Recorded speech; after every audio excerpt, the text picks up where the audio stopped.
Muna kuma ba wa masu bibiyan mu haƙuri.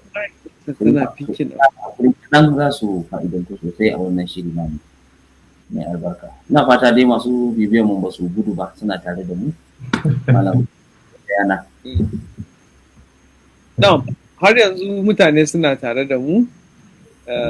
Sai ka san yawanci dama abin hawa yake sauka. Haka. Musamman aka ba Okay, masha Allah.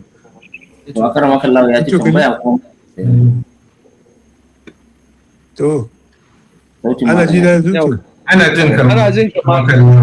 To, bismillahir rahmanir rahim wa sallallahu nabiyil karim. Wato, in aka kalli gaskiyar magana shine su musulmi hijira suka yi zuwa Najeriya, ba wai musulunci ne zai same su ba.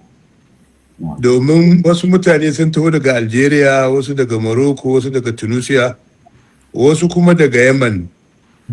Da haka da musuluncin suka taho asalan.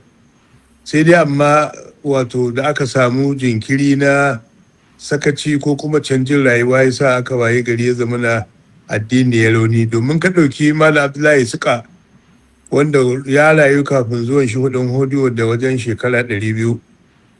Da haka za ka ga cewar ya yi magana a matsayinsa na mutafannini a ɓangaren hadisi, fikihu, larabci, tauhidi da shauransu. To abin da ya jawo matsala shine sakaci da aka samu na canjin mulki da ake samu daga wannan mulki zuwa wannan mulki. Idan aka waye gari ya zama da cewa wani ya gaji mulkin amma bai damu da addini ba ko bai mara addini baya ba, to daga nan ne al'amura suka dinga samuwa.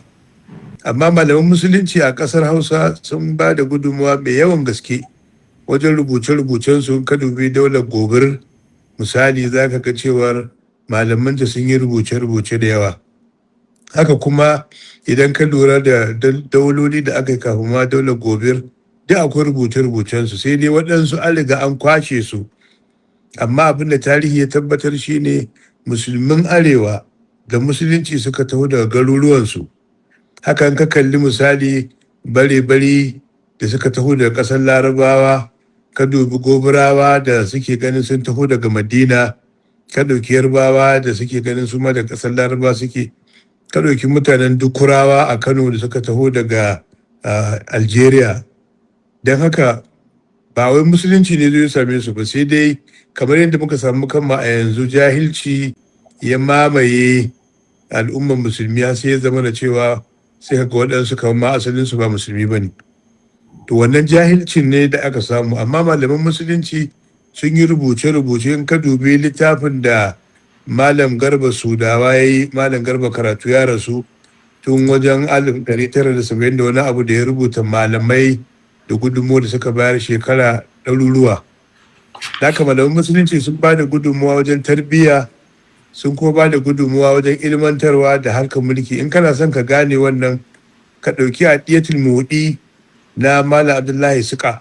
Ai kaga kalmar suka a wajen malaman hadisi ai alama ce na cewar wannan mutum yardaje ne. To da haka wasu ba su iya sanin Abdullahi Suka ba, ce Abdullahi Suka. Amma kalmar suka, kowa ya san kalmar suka kalma ce ta malaman hadisi. To shi kansa a lokacinsa yana magana kan tarbiyya ta yi rauni saboda mutane sun samu canjin rayuwa. Kuma an waye gari ya zama na cewar masu mulki su ne suka jawo abubuwa suka yi rauni. Daga malaman fada da suka shiga fada, su ma sun taimaka wajen raunana abin nan. Amma asalin malaman musulunci sun ba da gudunmawa wajen tarbiyya, domin in ka kalli tarihi za ka ga har yanzu ƙasar Hausa ana ganin girman malami, ko mai lalacewa sa ga yana da wannan girman. Saboda me? Saboda tasirin malamai wajen karantarwa da ilmantarwa da kuma tarbiyya.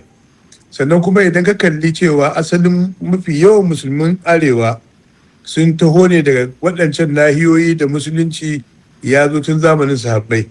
In ka ɗauki littafin Kalkashandi, za ka ga sahabbai sun zo kukawa zamanin wannan sarki, lokacin Sayyidina Usman suka zo ƙasar Borno, kuma har shi wannan sarki a lokacin ya musu kyauta ta zinare.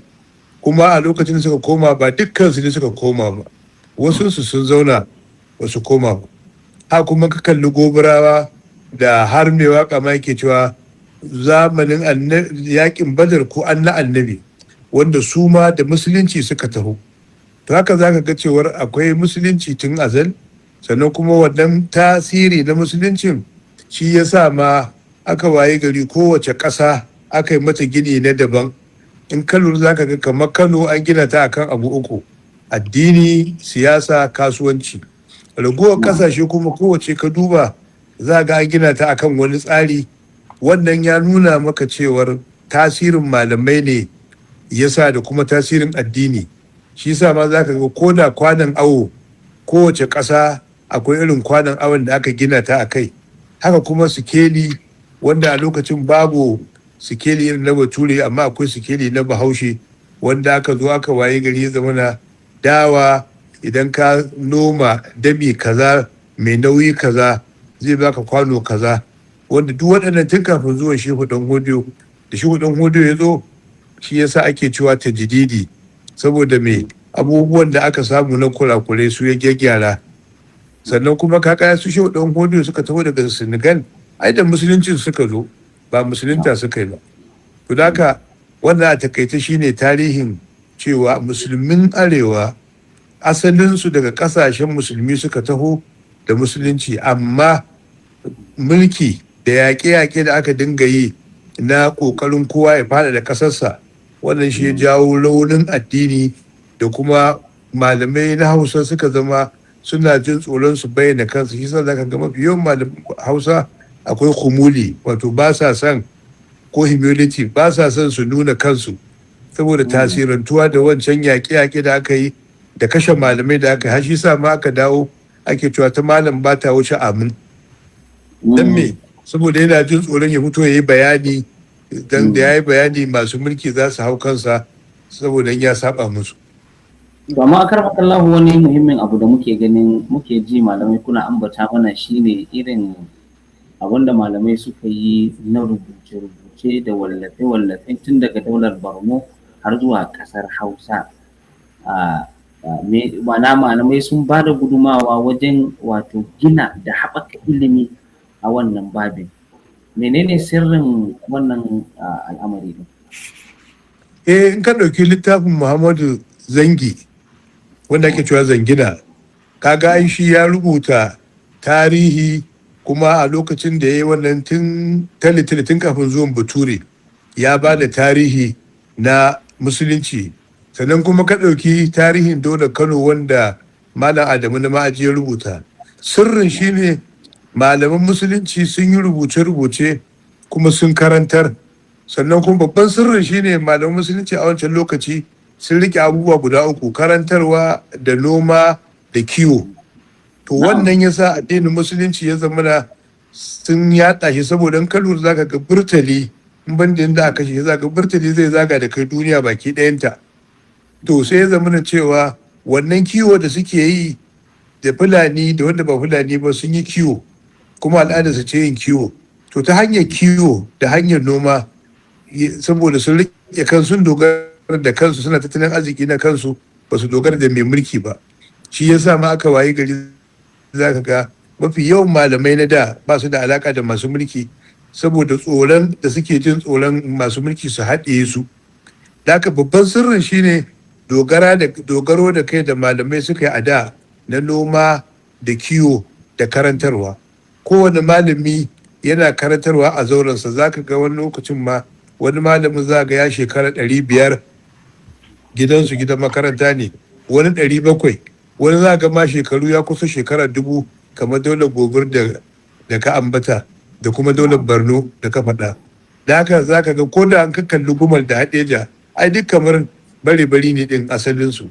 To da haka wannan sirrin shine dogaro da kai da malamai suka yi na noma da kiwon nan, shi ya ba su dama suka sami yanci da isasshen lokaci na karantarwa da kuma wa'azi. Domin malaman ƙasar Hausa ko na Arewa sun shahara wajen wa'azi da kuma aiki. In ka ɗauki littafin Tambihul Gafilina na Samar Kandi, ka ɗauki Ashifa, ka ɗauki Risala, ashafan nan tun mai ashafa yana da rai take a Kano misali. Haka kuma ka ɗauki risala za ka ga cewar mai risala ta zo tun tali har ma ne mata kira da cewa dumfa babban kundi daga ke sai buzu. Haka za ka kuma ashafa tun mai ashafa na da rai a duniya, ashafa ta shigo cikin ƙasarmu. Haka za ka ga duk waɗannan tafai suna nan dukansu, kuma malamai a lokacin suna ta rubuce-rubuce, amma zuwan turawa ya sa mafi yawan rubuce-rubuce sun bata. Na biyu kuma humuli na malamanmu da ba sa son nuna kansu.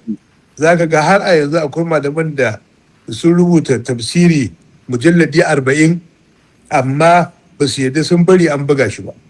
Kama alkali da ya rubuta mujalladi 40, har ma abin ɗanta ta ya taɓa buga shi wajen mujalladi 42. To da ka akwai tafai da yawa da galibi turawa sun tafi da su, wasu kuma wato ƙasa ta cinye su saboda malaman sun ɓoye su. Saboda misali in ka ɗauki Kundila ya rasu shekara ta 1902, 1902 ya rasu, amma jin labarin cewa turawa sun taho Najeriya ya roƙi Allah ya mutu kada ya gansu. To da shi kuma Kundila malami ne kuma attajiri ne, to kuma malamansa, to kaga ka koma ba za ka cewa wato ilimi ya daɗe da kuma karantarwa da sana'a, kuma za ka kusan mafi yawan sana'o'i da kake kallo suna da tarihi daga wajen malamai suka fito. To ma'ana dai tun ma'ana malamai ba su taɓa malam, wato akan wannan gabar wata tambaya da nake son ɗora akai ita ce, malam ya yi magana akan yadda musulunci ya zo yoyi da dama zuwa wurin da za mu yi kiransa arewacin Najeriya a yau. Akwai kanuri, akwai larabawa 'yan kasuwa da suka zo, akwai gobirawa.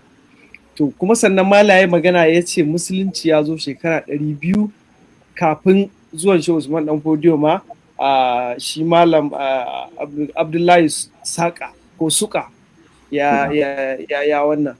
To malam me ya faru, shin wannan kankan da kan ne ya sa ilimin addini ya ja baya da ya sa shi shehu da ya zo ya yi jaddadawa, ko kuma malaman ne suka ɓoye kansu suka ƙi su shigo cikin wato al'umma su faɗakar, ya sa aka samu gurɓatar shi wato addini da al'ada wadda ya sababta shehu da ya zo ya jaddada. Ka lura za ka koma Legas har yanzu a Legas a 18 wani abu, lokacin daular Usmaniya da aka gina wani masallaci a Legas, wanda har sarkin musulmi na daular Usmaniya ya aiko ran da za a buɗe wannan masallaci, ya aiko ministoci. To za ka ga cewar ashe addini su ma kansu yarba ai daga ƙasar Laraba suka taho, tunda asali da Yarbawa da Gobara da bare-bare suka taho tare, amma sai aka samu rigima tsakaninsu. Wannan rigima ce ta raba Gobarawa da Yarbawa da bare-bare. Su Yarbawa suka yi ƙasar Yarbawa, Gobara suka yi ƙasar Kebbi, bare-bare kuma suka zauna a wajen Chadi, har suka zo kuma Kukawa suka zauna. Abin da ya jawo wato har shehu ya zo ya tajdidi abu uku ne. Na farko, yaƙe-yaƙe da sarakuna suka dinga yi na fara da ƙasarsu da kuma ƙoƙarin cewa su ƙara wa kansu ƙarfi, sai ya zama wannan yaƙe-yaƙen da suka yi ba sa son duk wani wanda zai kawo musu magana cewa akwai abin da suke ba daidai ba. Ɗaya kenan. Na biyu, su kuma malamai tawalu'u da suka samu tasiranci na tarbiyya ruhiyya, ko ka ce sufanci ko ka ce zuhudu, wato wannan tarbiyya da suka samu na cewa yadda ake cewa ga yadda sahabbai suka rayu ba su damu da duniya ba, tasirantuwa da wannan zuhudin yasa ya zama na cewar ba sa son ma su nuna kansu. Da yawa maza ga malami wato baya sauye wata shiga ma da za ta burge wani. Abu na uku kuma shine cewa wato lokacin da aka wayi gari ya zama da baƙi da suka dinga tahowa suna yin hijira, suna gudowa cikin ƙasashen arewa saboda me, saboda yaƙe-yaƙe da ake na mulki. Kamar ka kalli mutanen Masar da suka taho wajen Alkantara na rigima da aka yi a Masar na lokacin Mamalik. To waɗannan yaƙe-yaƙen ya sa su malamai suna jin tsoron baƙi da suke zuwa, saboda suna zuwa da wato ra'ayyuka na aƙidu wasu iri daban da ba a san su ba. To da haka wannan ya jawo kaga na farko kenan sarakuna da suke yaƙe-yaƙe, na biyu baƙi da suka dinga zuwa da sababbin ra'ayuka daban-daban wanda ya dinga haifar da fitintunu da rigingimu a wannan lokaci. Na uku kuma da aka wayi gari ya zama na cewa duk wani wanda zai daga kara ya ce da sarki ya yi ba daidai ba ya yi laifi, to sai ya zama da malamai suka dinga buya suna kaucewa magana akan rayuwa, saboda sai suka koma kan sallah, azumi, zakka, haji kawai. Shi yasa har yanzu za ka ga mafi yawan 'yan boko da wa'yansu da ba san addini ba suna ganin addinin musulunci sallah, azumi, zakka, haji ne.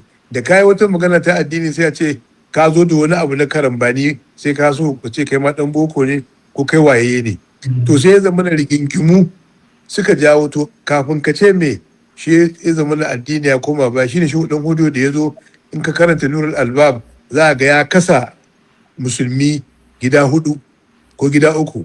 Dan me? Saboda dama akwai waɗannan musulmi, amma kuma za ka ga yadda yake wa malamai raddi na cewar suna kallon barna sun ƙi bi su gyara ta. Lokacin da daga Borno Sheikh Aminu Alkanemi ya aiko masa da cewa abubuwan da shehu yake sun saba abin da ake yi a gari kaza da kaza, shehu ya ce in ka je Algeria ko ka je Morocco abin da ka faɗa, kaga shehu dan hudu yana da tarihi da sanin geography na dukkan kasashen musulmi. In ka karanta wannan raddin da shehu ya yi na nuna wannan daka, abin da ya cuce mu a ƙasar mu shine sarakuna na can da ba sa son a zo a ce ga gyara. Na biyu, baƙi da suka dinga zuwa da aƙidu waɗanda suke sun saba wa shari'ar musulunci, waɗannan aƙidu na bidiyoyi irin na su murji'a, na su khawarij, na suwaye shigowansu da suka shigo kuma da ƙarfi da kuɗi da shauransu, shi ma ya sa malamai sun yi shiru, saboda mutane suna son kuɗi kuma na siye su da kuɗi. Da haka sai zama da malamai ba sa iya magana. Na uku kuma shine cewa rashin karantarwar da malamai suka dinga jin tsoron abin da za a ce da su masu son duniya ne, domin za ga wani lokaci malami ma baya son wato a san shi. Kamar yadda bai ya kawo wani ya hau dokin kara, mu ma a ƙasar mu akwai malamai da aka yi suna hawa dokin kara don su na kamar su mahaukata ne, don kada ba su alƙalanci. Kuma idan ka dubi shehu ɗan hodiyo da ya naɗa Bahaushe, Yakubu Bahaushe ko Malam Usman Bahaushe, in ka zo Kano zaka ji an ce unguwar Hausawa. Wannan malamin Malam Usman Bahaushe ko Malam Yakubu Bahaushe, ai kaga tun kafin shehu ɗan hodiyo ya zo malami ne, kuma shi aka ba alƙalai na Kano. To kaga da haka wato akwai ilimin, amma waɗannan halin da aka samu zurufi na siyasa da kuma shigowar baƙi da suka dinga zuwa da aƙidu waɗanda suke ba daidai ba, kuma in ka zo ka ce za ka yi rigima saboda kuɗi da suke bayarwa, sai ya zama da abubuwa za su zama tashin hankali, malamai suna gudun fitina. Na uku kuma wannan zuhudu, wanda har yanzu malamanmu wannan zuhudin bai rabu da su ba. In ka shiga ƙasashe irin Sokoto da can cikin ƙauyukan ba za ka je ka samu malami ne kakken malami, amma baya son ma wani ya fahimce shi, sai ka kawai yana karatunsa a ɗaki ko kuma shi da wayansu 'yan tsirari da shauransu. Wakar makallawa kenan, tunda muna magana akan gudumawar da malamai suka bayar a wannan yanayi na shiru da malamai suka yi saboda waɗannan dalilai, kuma ga zalunci da ake da yaƙe-yaƙe da ake tsakanin ƙasashen musulmi, wanda shi ma za mu so mu fahimci yaya abun ya kasance, tunda muna magana ne akan gudumawar da za mu gane girman gudumawar da malaman suka bayar. Idan muka gane girman abin da yake faruwa, wani irin yaƙe-yaƙe ne ke faruwa na faɗaɗa ƙasa ɗin, sannan kuma shi Shehu Usman ɗan Fodo da ka faɗa, tunda muna maganar gudumawar malami, shi ɗin malami ne kan ko ɗan siyasa, domin mu abin da muke ji shine ya kafa daula. Ai Annabi sallallahu alaihi wasallam ai malami ne ko mai mulki ne, ya kafa daula. Shehu ɗan Fodo malami ne kuma ya kafa daula, domin ba yadda za a yi addini ya zauna lafiya in babu daula. Bayan da za a yi addini ya zauna lafiya sai da daula. Bayan da za a yi rayuwar al'umma ta tafi babu daula. Kuma daula in ba ta addini ba za ta samar da rayuwar mai kyau ba. Shi ɗan hodiyo da aka kafa daula komawa ya gefe guda yana karantarwa, bai shiga cikin harkar mulki ba, sai dai a zo a nemi shawararsa. Don haka shi yasa ma da aka kafa daula, aka kafa cibiya a Sokoto da Gwandu, shehu koma yana karantarwa, yana ilmantar da mutane, yana musu wa'azi. bai karbi kowane irin mukami ba, kamar yadda annabi sallallahu alaihi wasallam ya kafa daula amma bai yi rayuwa irin ta masu mulki ba, haka sahabbansa ba su yi rayuwa irin ta masu mulki ba, sai lokacin da duniya ta canza ya tilasta Muawiya ya ɗauki rayuwa irin ta mulki, saboda me, duniya ta canza, dole tafi da zamani. Amma idan wani mutum ya zo ce Shehu Dan Hodiyo dan siyasa ne, mai mulki ne, kamar da annabi Dauda yake mai mulki ne, annabi ne, annabi Suleiman mai mulki ne, annabi ne, annabi Yusuf mai mulki ne, annabi ne. Shi ma Shehu Dan Hodiyo malami ne mai jagoranci, amma shi kwamanda ne, ba shugaban siyasa ba ne, domin ya riga ya zare jikinsa daga siyasa. Dan me, ya yi koyi ne da annabi sallallahu alaihi wasallam, da annabi ya ci Makka kan dutse ya je ya hau don ya nuna mutane cewar ba duniya yake so ba, da aka bai shiga Makka ya zauna ba, sai ya kan dutse. To shi ma Shehu Dan Hodiyo, komai na Shehu Dan Hodiyo rayuwar annabi yake bi ɗaya da ɗaya, ba inda Shehu Dan Hodiyo ya saba wa annabi a rayuwarsa. Shi sa shi ma da aka yi nasara ya koma gefe guda, ya ci gaba da wa'azi da karantarwa da talifi don ya nuna mutane ba neman kuɗi ya zo yi ba, ba gwamnati ya zo kafa don ya ji daɗi ba, a'a rayuwa ce ta al'umma da ta lallace, ya zame masa larura akan ya gyara. A lokacin da 1980 da aka ce za a samu millennium, ai Fahad ya kira malamai domin su yi magana game da jihadi na duniya, ya za a tinkari millennium. To ka karanta wani littafi da aka yi tarihin da'awa, za ga yadda Shehu Dan Hodiyo ya yi, sannan kuma za ga yadda musulunci ya dinga yawo a tsakanin kasashe na Afirka, wanda yake daga na ya dinga tahowa. Karanta wani littafi na da'awa musamman zai nuna maka yadda Shehu Dan Hodiyo yake, da cewa da ya tashi sai ce harshen al'umma Hausa da Larabci, bai ce Larabci da Fulatanci ba, bai ce Hausa da Fulatanci ba, sai ce Larabci da Hausa su ne harshen gwamnati. A ƙarshe ma ya rinjaye da Larabci shi ne harshen gwamnati, aka ture Hausa don kada ya zama da cewa a ɗauka kamar ƙabilanci ne. Da haka wannan ya tabbatar maka Shehu Dan Hodiyo malami ne, kwamanda ne shi ko abin da ke cewa kwamanda wanda zai ja ka zuwa ga nasara ko kubuta daga wata matsala. Shi Shehu Dan Hodiyo kwamanda ne, amma bai shugabanci na gwamnati ba. in za a kalli gudunmawa sa kenan. Allah saka da kai ma. To Dr. Lamido. Bismillah, in kana Na so mu dan yo gaba ne mu shigo yau, sai mu ga wane darasi malamai yau za su ɗauka daga tsari irin na koyarwa da jaddada addini na Shehu Usman Dan Hodiyo. Malamanmu na yau wane darasi za su ɗauka daga wannan abubuwa da shi Shehu Dan Hodiyo? Wato ina da kyau ina ma a ce akwai wani littafi da wani mutumin kadar ya rubuta, ya kira shi da cewa al-mujahidul mazlum, mai jihadi da aka zalunta, wato Shehu Dan Hodiyo. Saboda an zalunce shi ba shi haƙƙinsa ba, wannan fiye da shekara 20 ya rubuta wani littafi. To in ka ɗauki Shehu Dan Hodiyo, abin da ya kamata malamai su koya shine Shehu Dan Hodiyo rayuwa annabi yake kwafa 100%. Da haka babban darasin da ya kamata malamai su ɗauka a farko shine su koma kan karanta rayuwar annabi, su karanta sirar annabi karatu mai faɗi mai zurfi, su fahimci rayuwar annabi 100% shine farko. Domin duk mutumin da bai karanta tarihi sosai na rayuwar annabi ba, to ba zai iya ɗabbaka addinin musulunci yadda ya kamata ba. To Shehu Dan Hodiyo ya karanta rayuwar annabi cikakken karantawa, shi sa rayuwarsa gaba ɗaya 100% akan rayuwar annabi ke tafi da ita. Abu na biyu shine babban darasin da ya kamata malamai su koya shine cewar lalle su haɗa karantarwa da tarbiyya, ba kawai karantarwa ba tarbiyya ba, domin karatu ba tarbiyya sharri ne da ake neman tsari daga gare shi, kamar yadda malamai suke cewa ilmun bila tarbiyatun sharrun yusta'azu minhu. Dan haka ilimi babu tarbiyya sharri ne. Abu na uku kuma lalle ne ya zama da malamai su zama suna da abin da suka dogara da shi na sana'a ko na kiwo, kamar yadda muka gada tun azal kiwo da noma, ko kuma ya zama da cewa su samu wani aiki ko na gwamnati ko na wani wuri, ko kuma kamar yadda malaman ƙasar mu suka yi, su ba da jari a dinga musu fatauci, ga su kullum suna gida, kamar yadda Imam Bukhari yayi, ya ba da jari ake juya ana kawo masa riba. Haka shine darasin zamu koya. Sannan na gaba kuma darasin zamu koya shine mu yi kokari mu nuna mutane cewar ba fa dan duniya muke abin da muke ba. Wato in duniya ta zo kada a gamu mun zama idan mu ya rufe muna fantamawa kamar yadda kowa ke fantama. Ba laifi bane ka ji daɗi, domin Allah ya ce kul man harrama zinatallahi allati akhraja li ibadihi wat tayyibati min rizq. Amma kada ya zama da kai kan da 'yan duniya kamar yadda shi hudun hudu yake nunawa, kamar yadda annabi ya nuna. Kullum larura ce za ta baka dama ka shiga mota mai kyau, muhimmi ne. Ka shiga gida mai kyau, muhimmi ne. Ka sa sutura mai kyau, muhimmi ne. Ka ci abinci mai daɗi, muhimmi ne. Amma ka zama kana da madogara, ba wani ne zai ɗauki rayuwarka ba. Amma ba laifi ba ne in an samu mutanen kirki sun ɗauki rayuwarka, kamar ibn abdulbar ai ɗaukar rayuwarsa aka yi, ba shi rike da kansa ba, rayuwarsa aka ɗauka.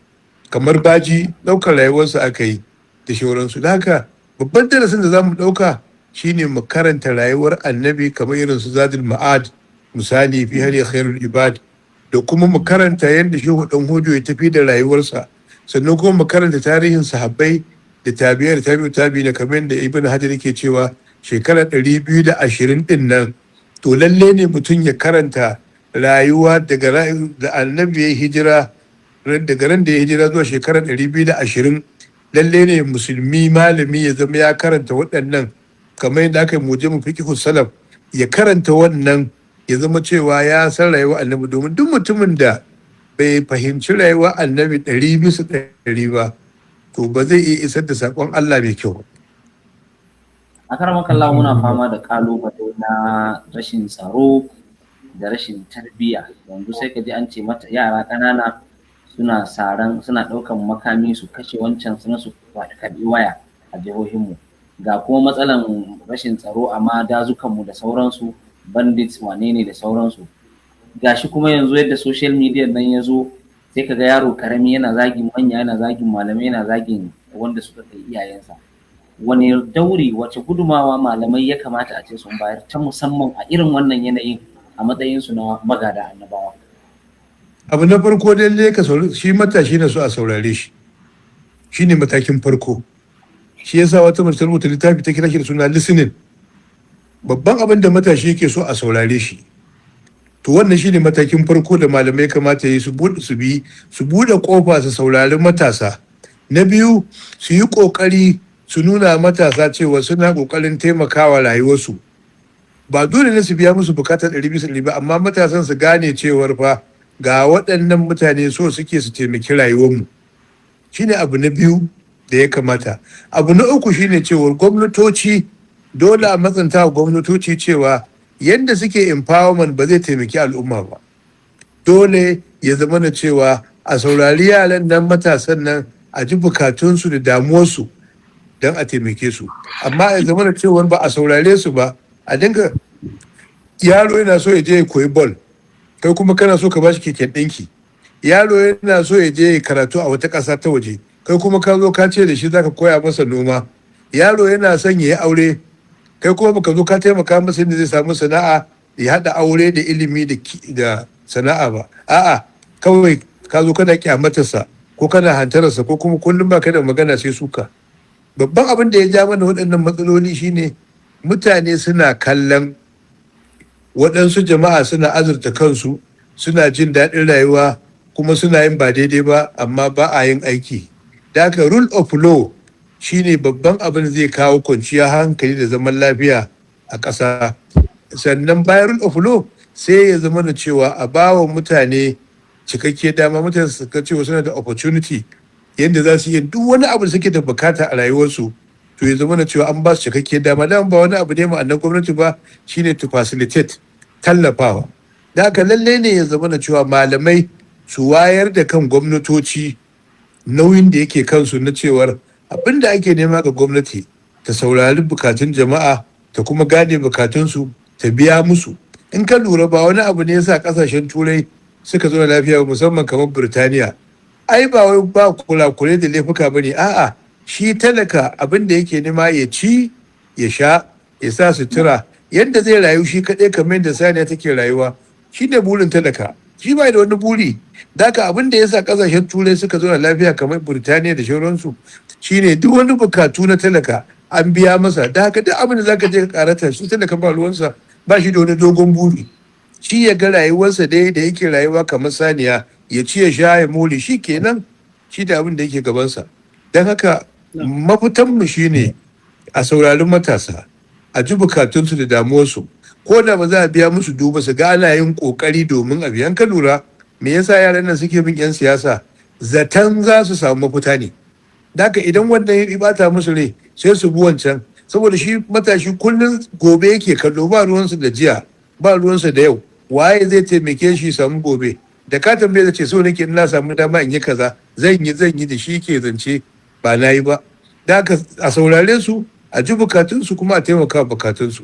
Na biyu, gwamnati aiki da rule of law a ƙasarta, kamar yadda Shata yake cewa Shata baikon Amerika, inda a ce mun yi kamar yadda Amerika ta kiyaye doka da oda, mu ma da mu zama yadda muka zama. Haka Shata ya faɗa bayan ya je Amerika ya dawo. Daka rule of law shine mataki na biyu. Mataki na uku shine cewa mutane su ga cewa duniya da ake yawo da ita, kowa ya zama ya samu damar da in yana da bukatar duniya, makaranta yake so, sana'a yake so, me yake so, ya zama na akwai abin da ake cewa opportunity. Sannan kuma dole sai dan adam an yi motivating nasa, don motivation abu ne muhimmi, ba sai da kuɗi ba, wani lokaci da magana mai daɗi. Domin mafi yawan waɗannan yaran ko ga laifi ne tsakanin miji da mata, laifin nan daga iyayensu ne, ko kuma daga mutanen unguwa, ko daga gwamnati, ko daga makaranta. Daga kowane yaro akwai daga inda ya samo laifinsa ya biyo shi. Kamar mai shaye-shaye ko mai barna, wani sha'awa ce ta bashi dama ya shiga cikin mabarnata, ba wani abu ba. Wani kuma 'yan uwansa da suka ja shi, ya ji kunya ba zai saba musu ba, ya bi su. Daga kowane abu sai ka kalli sababinsa. Yanzu misali, mafi yawan waɗanda ake kama su sun wa yarinya fyaɗe, yarinya karama ko yaro, za a ga masu mata ɗaiɗai ne, su suka fi yawa. To su wanda masu mata ɗaiɗai in ka koma za a ga mazajen matayen da nasu, ko dai sun hana su yi aure, su ba su da sha'awar matan kuma sun hana su yi aure, ko kuma su matan ba su yadda mazansu suna biya wa kansu bukasa tare da su ba. Subhanallah, kamar an samu matsala. Wala ya ɗauko babban bayani kuma na ce. Dan su da dubar tabo su, da haka sai su kama yara ƙananan don samu rufin asiri. Na'am, malam ka fara bayani akan yadda wasu mutane suke arzuta kansu. Wannan kuma sai ya jawo ni kan magana ta gaba, shine malam a baya ya jarraba gwada yin shugabanci inda ya nemi takarar gwamna.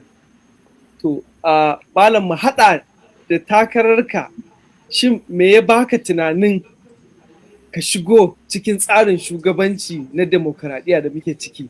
Sannan wace irin gudunmawa ne malamai kamar ka su ma za su iya bayarwa, wato inda za su shigo cikin harkar siyasa su samu gurabai na shugabanci? To, ni dai na farko ba in na kawo kaina ba, wasu mutane ne suka zo suka matsanta min akan cewa lalle sai na yi takara, ba wai yin kaina ba ne. Amma harkar siyasa mun daɗe muna yi, kuma mun mara wa gwamnatoci baya, kuma tun a zaben farko da aka yi na 1978 ko da tara, muka so mu nuna mutane cewa ba maganar jam'iyya za ka kalla ba, kowace jam'iyya ka zaɓuwa na aure kaza, ka zaɓuwa na aure kaza, ka zaɓuwa na haka. Muka gina wannan tun a zaben jamhuriya ta biyu, muka nuna mutane cewar a lokaci kaza a jam'iyya kaza ka zaɓuwa ne, a jam'iyya kaza ka zaɓuwa ne. Wannan shine ra'ayinmu, kuma da aka zo za a yi jamhuriyar nan ta yanzu ta 1999, abinda muka gaya mutane kenan. To waɗansu mutane ne suka je suka haɗa kai da waɗansu kamar Malam Ibrahim Umar Kabo, kamar Muhammadu Ibrahim, kamar Sarki Kura, kamar Ammani Inuwa. Su waɗannan guda hudun nan da sauransu su ne suka zo suke ganin lalle sai in yi takarar gwamna.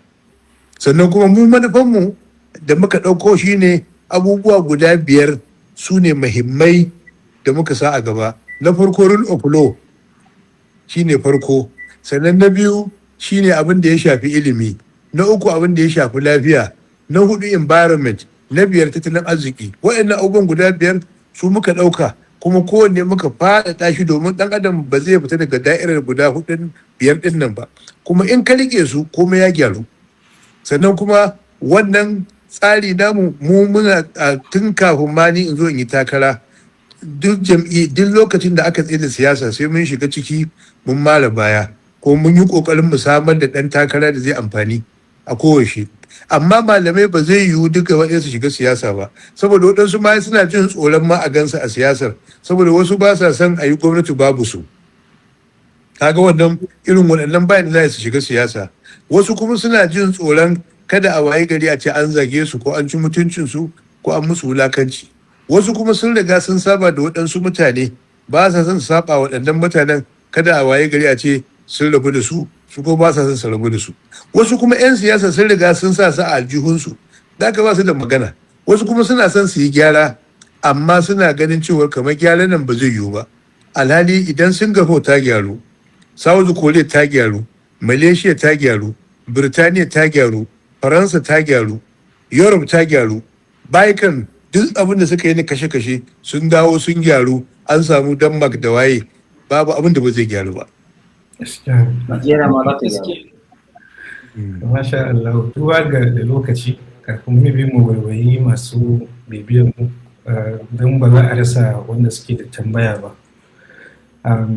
Malam wuce ne bi a ƙarshe kafin mu zo ga masu tambaya, idan malam zai bar sako guda zuwa ga malamai ɗan uwansa na shawara ko na nasiha ko da wani makamancin haka don gina al'umma. Al misali kamar da malam ya shiga siyasa, malam yana rubuce-rubuce da dai sauransu ne, wannan wani irin sako malam zai barwa 'yan uwansa malamai domin gyaran ƙasa ga al'umma don arewacin Najeriya ne a takaice.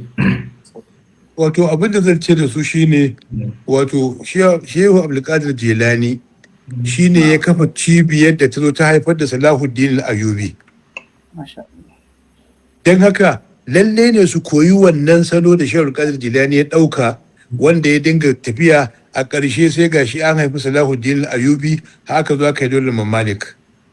Na biyu, su ɗauki salo na Imam Al-Ghazali yadda shi ma ya biyo, sai da ya zo ya haifar da waɗansu mutane na daban masu tunani na musamman wanda babu irinsu.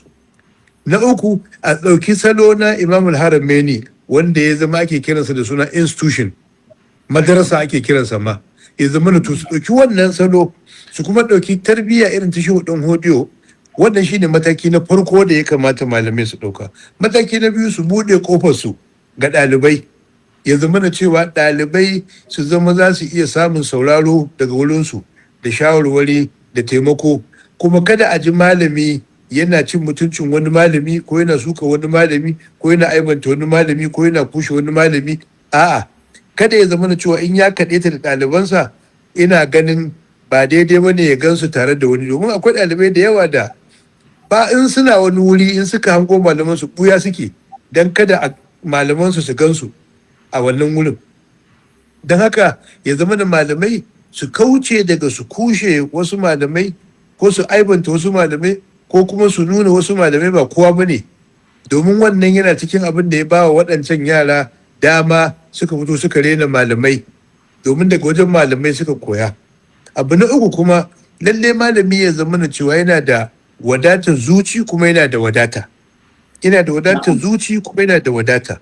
Sannan na hudu, lalle ya zama cikin al'amuran jama'a kada ya koma gefe guda, a gan shi wajen ɗaurin aure, a gan shi wajen jana'iza, a gan shi wajen mara lafiya, duk wani abu na al'umma to a ga malami a cikinsa. Sannan kuma duk ran da isa mu dama shi da wani mai mulki ko wani babban mutum, kada a ji shi a radiyo ko a wajen karatu yana cewa ai mun yi zance da wani minista ko mun yi zance da a'a, kada ya zama da su manyan mutane ba sa jin daɗin sun zauna da kai malami da kai sai su kun yi magana, amma akan mumbari ko a wajen karatu ka dinga cewa ai mun zauna da kaza, amin. Wannan wajibi malamai su kauce wannan. Ya zama da in kun zauna da wani babban mutum kun yi magana, to kada ya ji wata magana tasa ko kai ishara a kansa, in ma za ka sai kai da yan uwanka cewa ai kun ga wani mutumin kirki ne yana kaza da kaza. Saboda wasu lokuta za ga an hagu mumbari ana yaban wani babban ma'aikaci, sai ya ja masa fitina tsakaninsa da shugabanninsa, kaga al'amuransa sun lalace. Sannan kuma lalle ne malamai su sani sai an samu masu karfin zuciya sun shiga mulki, kamar yadda Chang Liang na China yake cewa ba yadda za a yi mutum ya zo da gyara ta hanyar ya kafa mai mulki, sai dai shi ne mai mulki. Haka kuma ka ɗauki Confucius wanda yake ba dan ya zama jaji ba a China, da China ba ta samu rayuwa inda za ta kai kanta ba. Haka lalle ne malamai kada su kyamata shiga cikin gwamnati, kada su kyamata kusantar masu mulki, amma kada masu mulki su dinga jin labarin sirrinsu ko alamar sirrinsu a wajen karatu ko a kan mumbari ko a wani wuri. Lallai su zama sun kiyaye sirrin waɗannan. Kuma duk lokacin da ka zo za ka yi mai mulki nasiha, ba nasiha ake gatsa-gatsa ba, kamar yadda Ubangiji ya ce wa kula lahu qawlan layyinan, to haka ya kamata na farko ka fara yaba masa da ayyukan da ya yi, ka nuna aikin da yana da mahimmanci, ka yi ba aikin da ya yi, ka ziga aikin da ya yi, ka kambama shi, sannan sai ka shigar masa da abu ɗaya mai sauƙi wanda ba zai wahal da shi ba.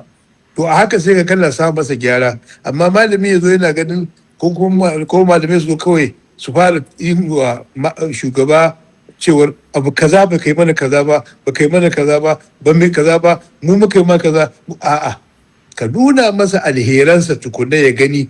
Ai ubangiji cewa hallaka ila anta zakka wa ahadiyaka ila rabbika fatakhsha. Sai da ya fara cewa hallaka ila anta zakka, kana so na maka hanyar da mulkin ka zai dokaka ya kase ta ya birikinta. Sannan suka ce wa ahadiyaka ila rabbika fatakhsha. Sai da aka fara ziga masa yadda ya samu mulkinsa zai kyau, zai daraja, sannan aka kawo masa magana shari'a. To da haka ashe kenan kai ma idan ka zo sai ka yabe shi, gwamna ne, minista ne, shugaban kasa ne, waye ayi abu kaza da kai yayi kyau kuma ya taimaka kuma akwai amfani a ciki kaza.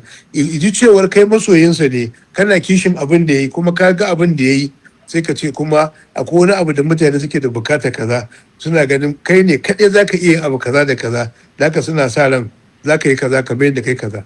Cikin daɗi zai yi, amma ka zo baka gaya masa alherinsa ba, kana nuna masa kurakuransa, kuma ka zo masa da bukatu, ba zai saurare ka ba, ko kuma akalla ya maka alkunya in ka tashi kyale ka. Kuma kada ka zama cewa kana nuna masa kwaɗayin bukatarka, ka nuna masa al'amura na jama'a, kuma ya ga cewar kai mai sansa ne, kai mai yabansa ne, kai mai kwaɗa shi ne, ba ta tumasanci ba, ba ta tamallaki ba. To wannan dole ne malamai su je kusa da masu mulki, domin kamar yadda Malam Abubakar Gumi yake faɗa, shi mai mulki shi ne zai iya gyara. Kuma tarihi ya gwada mana ba yadda za a yi talaka komai kuɗin talaka ya gyara, domin duk inda wasu masu kuɗi suka taru ko malamai suka taru don su zo da gyara, gwamna a rana ɗaya zai yi. Misali mu a Kano akwai wata sinima sunanta Palace sinima, kowa ya gaji da siniman nan, ana ɓarna iri-iri, amma a cikin abin da bai wuce sakan ɗaya ba, sabu bakin zuwa mai da ta asibiti. Don haka mulki shine yake gyara. Ran da duk mutum ya ce zai yi gyara ba da mulki ba, to kawai ya ɗauki a cikin abu 100 ne ya ɗauki ɗaya ya kasa shi 10. Da haka dole ne malamai su buɗe tunaninsu yadda za su kalli abubuwa da faɗi. To alhamdulillah gashi shirin a wata mahanga yana ta daɗi, muna ta samun mahanga daban-daban na ilimi da hikima da fasaha. To gashi lokaci yana tahowa, amma kuma na san Dr. Muhsin ya hango watakila tambaya ko ɗaya ko biyu, tun da ba mu samu farawa akan lokaci ba, ba laifi ba ne mu iya akwai mu duba. Duk da dai malam ya yi magana ya kusan amsa wasu daga cikin tambayoyin, sauran comments ɗin za ka ga na fatan alkhairi ne, amma duk da haka zan ɗau tambayar Muhaimina Alawi, ta ce wani mataki malamai ko gwamnati ya kamata su ɗauka don kawo ƙarshen ƙiyayya da lamarin bambancin addini ya kawo tsakanin al'umma da yadda ake cin mutuncin kowa a wannan ƙasar. Shi ne tambayar da maybe malamai. Ai abin da shugabanni za su yi, su daina cewa za a yi taro ɗan izala ya kawo mutum 5, ɗan tijjani ya kawo mutum 5, ɗan kadiri ya kawo mutum 5. To ai kaga mutum uku ka ɗauko. Akwai ɗan yan defender baka ɗauko shi ba, akwai hafizin Qur'ani baka ɗauko shi ba. Da haka muhimmi shine shugabanni su gina abu akan dacewa da cancanta tukun. Na ɗaya kenan. Na biyu, su zama da cewa su ba wa kowa haƙƙinsa. A ga mai mulki yana ma'amala da bakadiri, yana ma'amala da batijjani, yana ma'amala da ɗan izala, kowa nasa ne, kuma yana shiga harka kowa da kowa. Kuma in ya zo wani abu zai zo ce ɗan izala kawo kaza, a abu kaza muke nema wanda ya dace kawai ya zo. Amma idan aka zo 'yan siyasa ce da mu ɗan izala mutum 5, ɗan tijjaniya mutum 5, ɗan kadiriya mutum 5, to hafizin Qur'ani baya cikin lissafi, wanda yake yan independent da baya guda uku nan shi ma baya cikin lissafi. Ka kana taimaka wajen ƙara zuga kowane bangare. Shi yasa sau da yawa da an ba wani bangare wata kujera, to in wani gwamnati ta zo ta ce ai wannan kujera ta ce, daga nan sai rigimar ta afku. Amma ko ka zo ka ce, amma da misali zuwa kai ka ce muna neman misali ga Lamido, sai ka ce to shikenan muna neman wanda ya san harkar finance. Ba mu kawai finance muka ce, da wanda ya san harkar Islamic finance shikenan, da shi muke so ya zo kawai. Da haka in kai ba shi bane sai ka haƙura. Muna neman hafizin Qur'ani shikenan. Muna neman wanda ya san yadda ake tarbiyya ruhiya shikenan. Muna neman mutum, da duk wadanda kake nema kowa shi wannan shi ne zai zo. Da sai ya zama mutane sun gane cancanta ake nema. Amma idan ya zama cewa za ka zo ka ce kawai bakali ne ka mana mutum biyar, batija ne ka mana mutum biyar, to izala da ta Kaduna ya za ka da ita? In baka santa ba kila a garin ka ba ta Kaduna sai ta Jos, ko a garin ka ba ta Jos sai ta Kaduna, to shikenan sai ka zo shikenan kana ƙara taimakawa da ƙara raba kan mutane, kowa yana jin shi zaman kansa yake kenan. Da haka a ƙarshe babu haɗin kai. Amma idan ka gina abu akan dacewa da cancanta, misali Annabi sallallahu alaihi wasallam ya ba mu misali ga Ausu ga Hazraj, tunda ya san ba zai haɗa su ba za su haɗu ba. Da haka wani abu ya taso sai ya tura Hazraj, in wani abu ya taso ya tura Aus, kowa ya ji cewa abu ya shafe shi shine zai yi. Ka sa munafasa a tsakaninsu, kowa sai ya ta kokarin yi abin da ya kamata. Amma ka zo kana tattafiya kana haɗa fura da nono da sukari kana damawa, to ai ba za ka dinga samun yadda kake so ba. Yadda Annabi ya rike Ausu da Khazraj, haka ya kamata masu mulki su rike kungiyoyin addinin musulunci, kuma a dinga ganin mulki yana zuwa wajen kowa da kowa. Kuma duk lokacin da wani abu ya taso na mutuwa ne na kime, za a gan shi kuma a ga cewar ya mai da mutane mutum. Ai mutanen Brazil sun faɗi wata karin magana, sun ce ran da labule ya zube a ƙasa sai so ya fita ta taga. Ran da aka cire ihtiram to ba maganar soyayya. Abin da yake gina al'umma al-ihtiram da trust. Wata rana a Ingila a Labour Party sun yi taro, suka gayyaci wani mutum suka ce ya zo musu lecture. Sai da ya awa ɗaya na bayani, a ƙarshe sai ya ce inda nake so in kai ku trust. Da haka babban abin da mai mulki ake nema ya gina trust. Shi yasa a wata jarida ta National lokacin wani shugaban kasa suka ce it's better to be trusted than to be loved. Idan ka zama trusted sai ya fi maka daraja akan ka zama loved. Da haka it's better to be trusted than to be loved. To da haka shi da wancan mutumin da ya gama lecture sai ce so nake ku gina trust. Da haka babban abin da mai mulki zai ya gina yadda da aminci a zukatan mutane, sai kowa ya karɓe shi. Misali Annabi sallallahu alaihi wasallam da ya zo sa Hajar al-Aswad, ai kowa ya kirawo, kowa ya aiko da shugabanninsa. Da haka daga cikin abin da aka mana illa shine ba a kiran shugabanni in za a yi abu, sai a kira kare da doki. Kamata ya kace sarkin fawa ya zo ba mahauta ba, san kira ya zo ba maroƙa ba, ciyaman ya zo ba kowa da kowa ba. Ya zama da ina neman sarkin makera ya zo ba makera ba. To ina neman shugaban 'yan kasuwa ya zo ba 'yan kasuwa ba. In ka ce duk waɗannan su zo, in ka zo ka gama sirri da shi, wani ma kafin ku tafi ya je ya gaya wani, kuma shi in ya koma cikin su mai martabarsa ba ka gina shi ba. Da ka dole ka gina shugabanci a cikin al'umma. In ma bakadire ne, kawai kirawo shugaban kadiriya ko shugaban tijjaniya ko shugaban izala ko shugaban kowace bangare ne. In ya zo shi kenan, in ya zo a matsayinsa na shugaba kai zance da shi, kowa ya koma ya je mutanensa bayani yadda ya kamata. To ka gina shugabanci, ka gina mutunci. Amma ka je ka nemo kare doki sun zo, kaga ba za ka samu rayuwa ba. Duba da lokaci malam, ga kuma wata tambaya muhimmanci ina gani. Ko akwai wata tambaya? Okay, za mu ɗau tambaya ɗaya ko kuma shi kenan. Ta Muhammad Yakubu. Yawwa. Suna so su ji wata. Na'am, to bismillah Dr. karanto ta. Ya ce ina daga Muhammad Yakubu, ya ce ina yi wa malam fatan alheri. Tambaya ta akan jihadin shehu ne. Malam, 'yan kwanakin nan akwai mutane da suka yi ta ɗauko maganar cewa jajin shehu hausawa ya yaƙa, kuma da ya kafa daula sai ya ɗora sarakuna 'yan ƙabilarsa. A taƙaice dai suna zargin shi da ƙabilanci. Shin malam zai iya yi mana ƙarin haske akan dalilan da ya sa wasu suke da wannan tunani?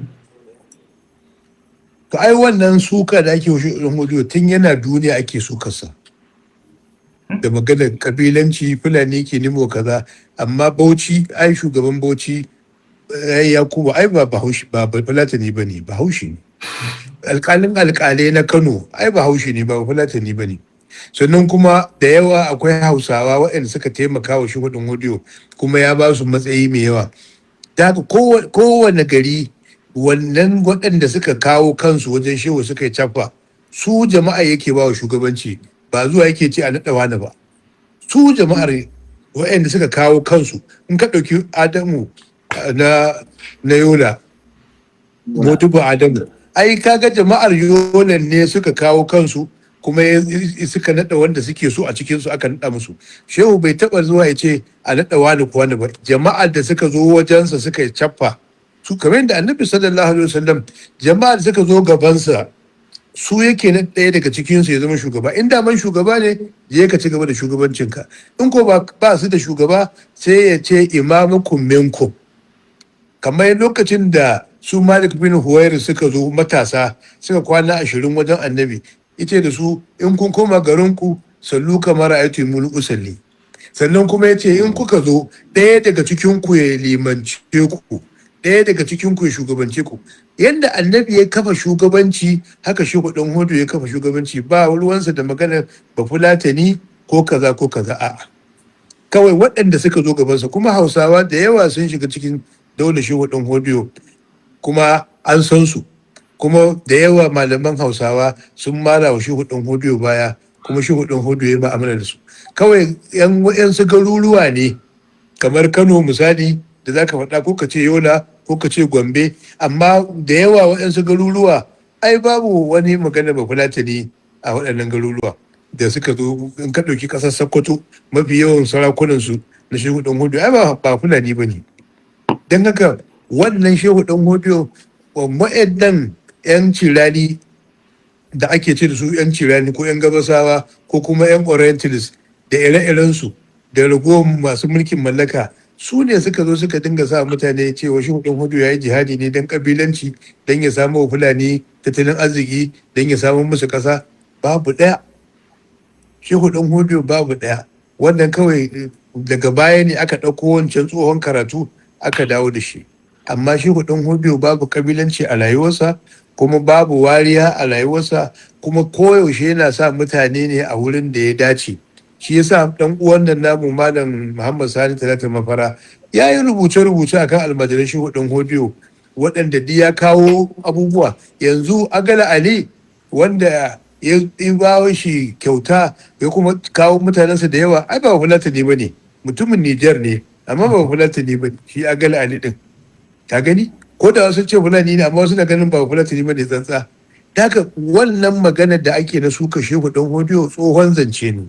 Amma shehu ɗan hodiyo babu kabilanci a tafiyarsa, babu wariya a tafiyarsa, babu kuma nuna wani bambanci. Yadda annabi yake rayuwa haka yadda ya naɗa shugabanci haka shehu ɗan hodiyo ya naɗa shugabanci. Bai taɓa zuwa ya ce a wane dan ba Fulatani ba ne. Shi yasa ma yake wa'azinsa da Fulatanci, yake yi da Hausa, yake yi da Larabci. Kuma ya fifita Hausa ma akan Fulatanci. Ya fi yadda ma da magana cewa a yi magana da Hausa fiye da a yi magana da Fulatanci. In ka kalli rayuwarsa za ka ga Hausa da Larabci sun fi ƙarfi a tafiyar shehu fiye da Fulatanci. Kuma da yawa waɗanda suka biyo shi ai ba sa jin Fulatancin, Hausa suke ji. To akwai wata tambaya da na ci daga waccan za a gama, amma saboda ana ta maganar maza na ga akwai Hadiza Abdulkadir ta turo da tambaya. A karanta ko a karanto yau ba? Ta ce assalamu alaikum malam, wace rawa ya kamata mata su taka wajen gina kyakkyawar makoma ga al'umma, musamman ganin yadda matasa na wannan zamani suke ƙara shigaltuwa da abubuwa da ba su da amfani. Allah ya saka da alkhairi. Ana ta maganar mutum. Ai Shehu Dan Hudu ya ba mu kyakkyawan misali, ga Khadija, ga Aisha, ga Maryam, ga Hauwa, ga Asma'u. Waɗannan matan ‘ya'yansa ne, kowace kuma malama ce. Ai gudunmuwar da mace za ta bayar ya fi na kowa, domin kowane ɗa na duniya, namiji ko mace, akwai tasirin uwarsa. Shi yasa ma aka ce in ka tashi aure, kada ka kalli baban yarinya ko Fir'auna ko Namaruzu, ba ruwanka da wannan. Ka kalli wace ce uwarta tukunna. Shi ne ɗan Allah ce yake cewa mai son ɗan ƙware a wuri isassa. Da haka ai babban gudunmuwar farko shine wace ce wadda za ka aura tukun. Ita mace, kowane ɗa na duniya yana da tasirin uwarsa, namiji ko mace. Da haka mace abin da ake nema da ita shine daga ran da ta samu ciki har zuwa ɗan nan ya shekara 3, to lallai ne ya zama da cewa ta sani aikinta ne. Shi kuma mijinta kada ya ɓata mata rai, kada ya tayar mata da hankali, kada ya mata cikin musifa, domin duk yadda ake yi tsakanin miji da mata, yaro yana ciki yana ji kuma yana da tasiri a cikin rayuwarsa. Da haka gudunmawar farko da mace za ta bayar shine daga ran da ta samu ciki zuwa ta haifi ɗaya shekara 3, wannan aikinta ne kamar da mutanen Andalus suke yi. Da haka wajibinta ne ta ba wa wannan ɗan kulawa da abinci da rayuwa mai kyau da shauransu. Kamar yadda dacin iyayenmu mata, idan yaro ya fara magana da kalmar shahada ake fara la ila masalli ila, ya zama da cewa da salatin annabi da la ilaha illallah. Da haka gudunmawar farko da mace za ta bayar ran da ta samu ciki zuwa ɗanta ya shekara 3, domin ana gina tunanin yaro ne daga shekara 1, 2 zuwa 3 nan, shi sa ake kai shi yaye. Don haka lallai mace ta sani ba mai ba da gudunmuwa sai ita, shi sa malamai suka kasa rayuwa gida 3.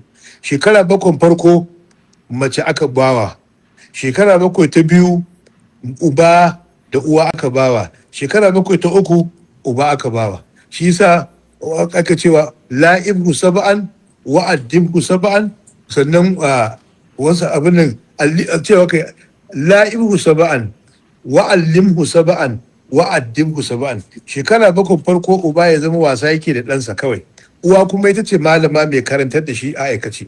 Shekara 7 ta biyu ilimi za a bashi, shi sa duk ilimin duniya da kake gani a jami'a ina firamare. Da haka shekara 7 ta biyu allimhu sab'an, ya zama na ilimi yake samu kawai, akan ilimi aka gina rayuwarsa, domin shekara 7 farko ya samu tarbiyya daga wajen babarsa, dan tarbiyya ce farko sannan ilimi. Shekara 7 ta 3 kuma shine ubangiji ce wallan ma balaga ma a husaya, uba ne zai ɗauke shi ka cokam, jana'iza tare za su, ɗaurin aure tare za su, wajen ya ga yadda wani ya gaida shi, ya ga yadda shi gaida wani, idan ya ga ya wasa da wani, idan ya ga yadda wani ya wasa da shi, idan ya girmama wani, ya ga yadda aka girmama shi, ya ga yadda ya ji kunyar wani. Da aka yi ta koya, shine da ya cika shekara 21 to ya gama, sai kuma ya je wani abu daban. To waɗannan abubuwan shine aikin mace. Da ka shi yasa tun farko ake so ita mace zama mai ilimi mai tarbiyya, don ita ce makarantar farko.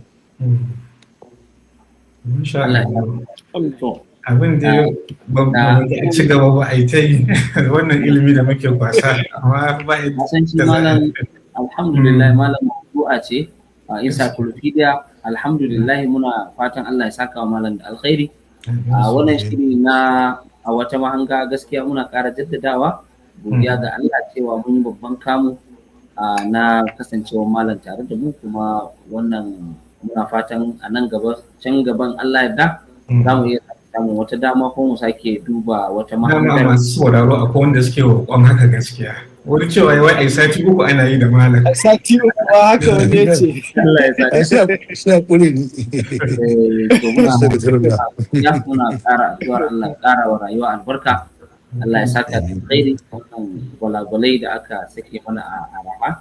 Muna fata Allah ta'ala ya saka da alkhairi, ya sa su ci gaba da amfanin mu. Masu bibiyan mu da kallon mu a wannan shiri na a wata mahanga, muna ƙara muku fatan alkhairi. Ba sani ba ko ma Dr. Idris yana da wani sako, ko Dr. Musin? Ni ban da sako, sai na godiya ga malam. Allah ya saka da alkhairi. Ya sai dai godiya a malam, Allah ya saka da alkhairi. Kuma za mu iya don uwanmu Dr. Muhammad Suleiman ne yake roƙon malam ai sati 3 ana yi da malam, amma mun san idan nan gaba wani lokacin insha Allah. Muna dai muna ƙara jaddadawa dai masu bibiyan mu cewa insha Allah a kowane sati da misalin karfe 9 ranar Asabar 9 na dare za ku ci gaba da bibiyan mu a wannan shiri mai albarka na a wata mahanga, inda za mu ci gaba da kawo muku wato malamai da masana da jagorori da kuma alhamdulillah kamar da za ku gani muna shakkalawa, wani lokaci za mu kawo malamai, wani lokaci za mu kawo 'yan siyasa, malaman jami'a, wani lokaci maza, wani lokaci wakila a samu mata, wasu a samu masu shekaru da a samu matasa, in akwai mazauna ma watakila ana iya kawowa, don haka dai ya zama wato za a samu masu tashi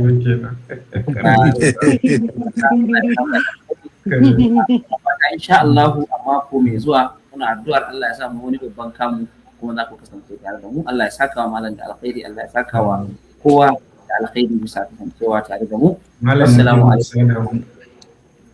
Malam Najib Salisu, Allah ya saka da alkhairi. Assalamu alaikum. Wa alaikum assalam. Na gode. Na